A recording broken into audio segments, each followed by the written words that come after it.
Film yang berlatar belakang pada tahun 1994 ini mengisahkan tentang dilema kehidupan yang dialami oleh seorang anak SMP bernama Eun-hee. Di angkatannya terdapat dua kelas, yaitu kelas A dan B. Eun-hee ditempatkan di kelas B yang digolongkan kurang pintar dari kelas A. Walaupun keadaannya demikian, para guru tetap keras dalam mengajar semua muridnya. Namun Eun-hee yang tahu akan hal itu tetap bermalas-malasan dalam belajar. 야, 너 B반이지? B반 왼쪽! 공부도 못하는 것 같아. 오른쪽 왼쪽 몰라. Sama seperti anak SMP pada umumnya, Eun-hee mencoba-coba untuk pacaran. Ia menjalin hubungan dengan siswa sekolah lain yang bernama Jiwan. Sepulang sekolah, Siti kakaknya sedang dicari oleh ayah mereka. Si ayah mencari Siti karena hari ini anaknya itu bolos sekolah. Kelakuan Siti lebih parah daripada adiknya. Siti bahkan tidak menghiraukan ayahnya yang datang mencarinya. Sepulang sekolah, Eun-hee dan temannya Jisuk harus mengikuti les tambahan bahasa Cina. Malam harinya, sang ayah sedang memarahi Siti karena bolos sekolah. Karena kelakuan Siti, sang ayah khawatir anaknya itu tidak akan lulus sekolah. Berselang kemudian, paman Eun-hee datang ke rumah. Si paman bercerita, ia menyesal tidak menyekolahkan Sukja, ibu Eun-hee, karena saat itu ia kekurangan biaya. Paman berkata juga kalau Sukja masuk kuliah, pasti ia akan menjadi orang yang hebat. Setelah berbincang sebentar, paman pun pamit. Eun-hee dan kakak-kakaknya mengantarkan paman ke depan pintu rumah. Hari-hari libur sekolah, Eun-hee dan kakak-kakaknya harus membantu orang tua mereka berjualan tteokbokki di toko keluarga. Selesai bekerja, Eun-hee juga ikut membantu mengumpulkan uang penghasilan yang mereka dapatkan.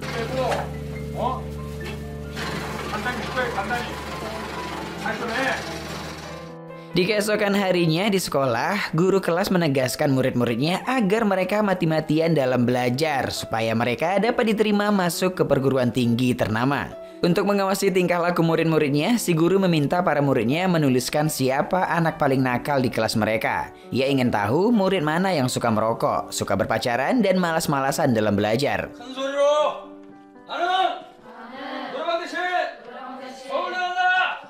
Suatu hari, Eun-hee menunjukkan benjolan di belakang telinganya kepada Jiwan. Lalu Eun-hee mengajak Jiwan ke tempat yang sepi. Merasa penasaran, Eun-hee yang belum berpengalaman mengajak Jiwan untuk berciuman.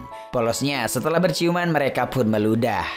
Saat di rumah, Nurdin, abangnya Eun-hee, memanggil-manggil adiknya. Nurdin rupanya tahu Eun-hee sudah mempunyai pacar. Ia tidak ingin orang tua mereka tahu akan hal itu. Setelah Eun-hee pergi, Nurdin kembali memanggil Eun-hee karena tidak menutup pintu. Eun-hee tidak mau menuruti permintaan Nurdin dan hasilnya Nurdin memukuli Eun-hee di dalam kamar. Tetapi saat dipukuli, Eun-hee hanya diam saja.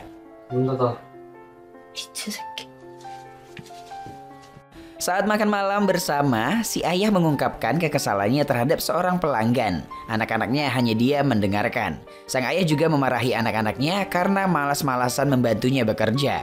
Diketahui Nurdin anak yang berbakat. Ia menjadi ketua OSIS di sekolahnya. Si ayah selalu memuji-muji Nurdin. Mendengar pujian dari ayahnya, Eun-hee pun berkata Nurdin telah memukulnya. Tetapi rupanya kedua orang tuanya tidak terlalu memikirkan hal itu dan lebih mementingkan anak laki-lakinya.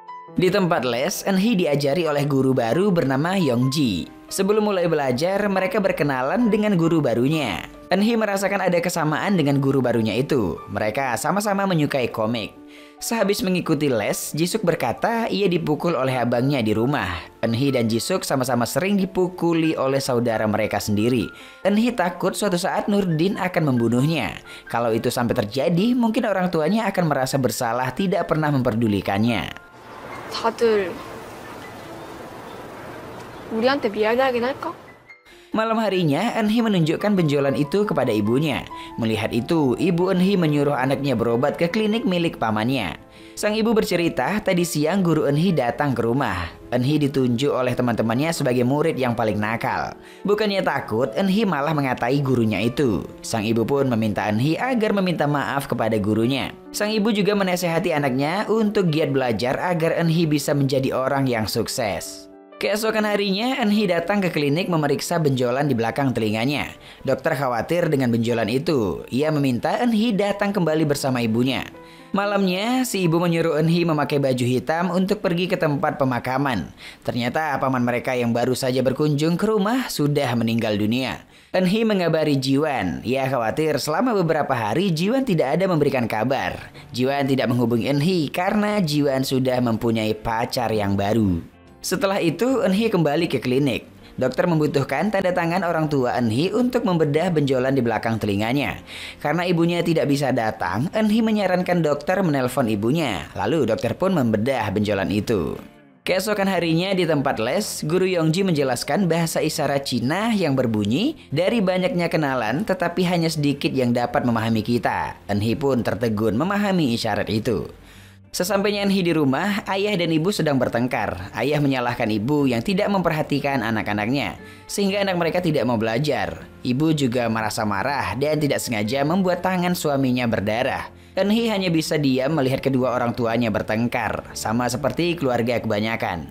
네가 신경을 안 쓰니까 그런 거 아니야? 당신 무슨 할 말 있어? 부끄러워! Keesokan paginya, ayah dan ibu sudah berbaikan. Mereka tertawa-tawa menonton TV. Saat sedang bermain bersama, tampak Ji-suk juga ada di sana.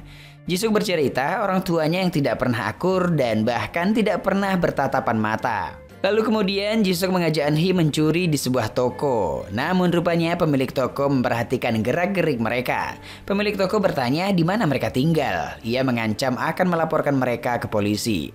Ji-suk yang ketakutan mengatakan di mana toko keluarga Eun-hee. Pemilik toko langsung menelpon ayah Eun-hee. Ayah Eun-hee tidak mau mengurus anaknya yang tertangkap, sehingga pemilik toko melepaskan mereka pergi. Eun-hee merasa sangat kecewa dengan Ji-suk karena Ji-suk sudah mengkhianatinya. Eun-hee meminta Ji-suk menyesali perbuatannya, namun Ji-suk menolak untuk meminta maaf. 아니, 아버님 맞으세요? 여보세요? 여보세요? 여보세요? Di tempat les, Guru Yongji bertanya kenapa temannya Ji-suk tidak datang. Eun-hee menjawab, Ji-suk bukan lagi temannya. Eun-hee curhat kepada gurunya itu. Ia takut pulang ke rumah karena abangnya Nurdin pasti akan langsung memukulinya. Eun-hee berkata jika ia melawan, Nurdin akan memukul lebih keras. Malamnya di rumah, keluarga Eun-hee makan malam di meja makan. Sementara Eun-hee sedang dihukum mengangkat tangan di luar rumah. Keesokan harinya, ibu membungkuskan makanan untuk guru les Yongji. Ia juga menasehati Eun-hee untuk tidak mencuri lagi. Eun-hee kembali datang ke klinik. Dokter berkata Eun-hee harus mendapatkan perawatan yang lebih baik di rumah sakit besar. Lalu dalam perjalanan pulang ke rumah, Eun-hee melihat ibunya dari jauh. Ia memanggil-manggil ibunya, namun anehnya si ibu tidak mendengar panggilannya. Di malam harinya, Eun-hee mengatakan kepada orang tuanya bahwa ia harus memeriksakan benjolan di rumah sakit yang besar. Di hari esok, ayahnya menemani Eun-hee memeriksa benjolan itu. Dokter menjelaskan benjolan di belakang telinga Eun-hee harus segera diangkat. Kalau operasinya gagal, maka Eun-hee akan kehilangan indera perasa di wajahnya. Si ayah rupanya masih peduli dengan anaknya. Ayahnya menangis setelah mendengar penjelasan dokter.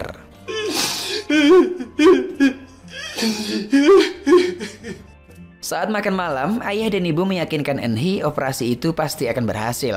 Malam itu ibunya memasak makanan yang lezat. Eun-hee senang dengan perlakuan keluarganya. Ia sadar ternyata keluarganya masih menyayangi dirinya.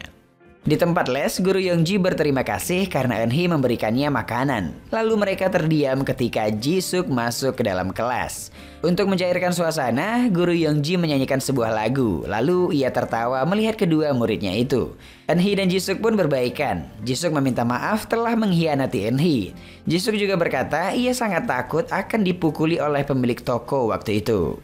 Selanjutnya Eun-hee berlatih menyanyi untuk merayakan hari jadiannya bersama pacarnya. Lalu Eun-hee dan Ji-won berkencan di taman. Eun-hee bercerita ia khawatir kalau operasinya gagal maka Ji-won tidak akan mencintainya lagi.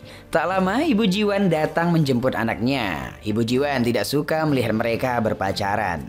Lalu Eun-hee mendatangi Guru Yongji dan ia ingin ditemani oleh gurunya itu. Eun-hee merasa kasihan dengan orang-orang yang rumahnya dibongkar paksa. Guru Yongji berkata jangan merasa kasihan karena kita tidak tahu apa yang sebenarnya terjadi. Di sana Eun-hee meminta pendapat kepada gurunya itu, kenapa ia membenci dirinya sendiri. Guru Yongji menjelaskan dibutuhkan waktu untuk mencintai diri sendiri. Guru Yongji juga memberikan tips agar Eun-hee dapat menenangkan diri. Kemudian Eun-hee bersiap-siap datang ke rumah sakit untuk dioperasi. Sebelum berangkat, Eun-hee menemui Guru Yongji. Di sana Eun-hee menghadiahkan sebuah buku dan sebelum pulang ia memeluk Guru Yongji. Selanjutnya, operasi pengangkatan benjolan sudah selesai. Eun-hee harus dirawat di rumah sakit untuk memulihkan kondisinya. Orang tua Eun-hee tidak bisa menemani anaknya karena mereka harus bekerja. Malam harinya, Guru Yongji juga datang menjenguk Eun-hee. Guru Yongji menasihati Eun-hee, kalau seseorang memukulnya, ia harus mencari cara untuk melawan balik. Eun-hee tidak boleh diam saja. Eun-hee akhirnya diperbolehkan pulang. Ia pulang dengan luka bekas jahitan di belakang telinganya. Eun-hee kembali mengikuti les bahasa Cina. Ia terkejut mendapati bahwa Guru Yongji sudah berhenti dari pekerjaannya. Eun-hee ingin bertemu dengan Guru Yongji. Pemilik les berkata Guru Yongji akan datang mengambil barang-barangnya pada hari Minggu jam 2 siang. Di rumah, ayah Eun-hee memotivasi Nurdin agar Nurdin bisa masuk perguruan tinggi Seoul. Di sana, Eun-hee juga ingin datang ke perguruan tinggi Seoul agar ia dapat bertemu dengan Guru Yongji yang juga kuliah di sana. Pada hari Minggu, Eun-hee datang ke tempat les untuk bertemu dengan Guru Yongji. Setelah menunggu lama, Eun-hee bertanya kepada pemilik les. Rupanya Eun-hee terlambat. Guru Yongji sudah mengambil barang jam 11 siang. Pemilik les berkata Guru Yongji sedikit aneh. Guru Yongji suka tiba-tiba menghilang. Mendengar itu, Eun-hee pun marah. Ia tidak suka pemilik les mengatai Guru Yongji. 그때 2시라고 하셨어요? 선생님이 시간만 잘 가르쳐 주셨어도 저 영재 선생님 볼 수 있었단 말이에요. Setelah pulang ke rumah, ayah dan ibu memarahi Eun-hee yang berbicara tidak sopan kepada pemilik les. Eun-hee kembali meluapkan kemarahannya karena ia tidak tahan mendengar perkelahian orang tuanya. Tidak tahan dengan adiknya yang marah-marah, Nurdin pun menampar Eun-hee sehingga membuat telinga adiknya menjadi sakit. Kemudian Eun-hee memeriksakan telinganya ke dokter dan dokter menyarankan untuk divisum, tetapi Eun-hee menolaknya. Beberapa waktu kemudian, jembatan besar Songsu yang berada di sekitar rumah Eun-hee jatuh ambruk. Bus sekolah yang biasa dinaiki Siti masuk ke dalam sungai. Eun-hee lalu menelpon ayahnya. Ia mengira Siti kakaknya berada di dalam bus itu. Siti rupanya masih hidup karena terlambat menaiki bus. Yap, Siti pun selamat. Sang ayah sangat bersyukur anaknya selamat dari kecelakaan itu. Nurdin ternyata masih memikirkan keselamatan adik-adiknya dan menyesali perlakuan kasarnya.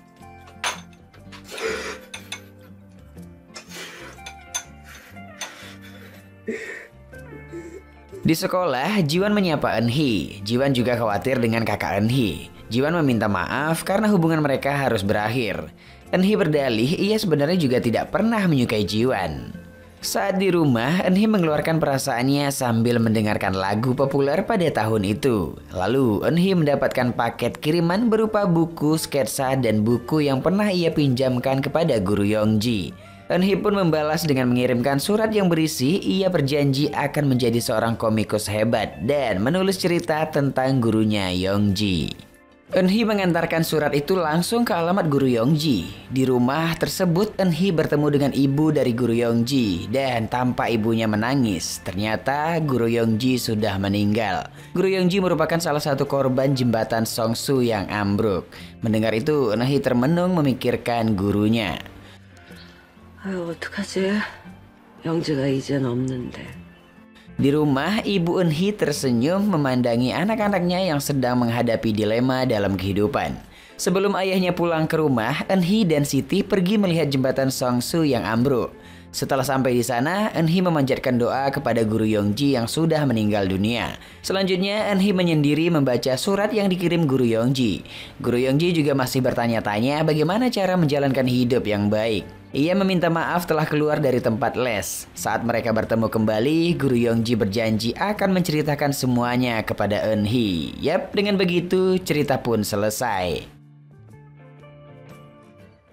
House of Hummingbird, sebuah film drama Korea Selatan tahun 2018 yang ditulis dan disutradari oleh Kim Bora. Film tersebut tayang perdana di Festival Film Internasional Busan.